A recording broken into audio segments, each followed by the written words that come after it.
हर साल जलवा ढारे अइबा तोहरो इलाका बाबा गोरखी से भिराई दह टाका बाबा तोरा चिलम चढ़ाई द पाका बाबा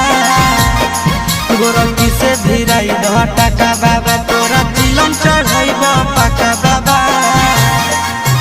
हर साल जलवा ढारे अइबा तोहरो इलाका बाबा हर साल जलवा ढारे अइबा तोहरो इलाका बाबा गोरखी से भिराई दह टाका बाबा तोरा चिलम चढ़ाई द पाका बाबा गोरखी से भिराई दह टाका बाबा तोरा चिलम चढ़ाई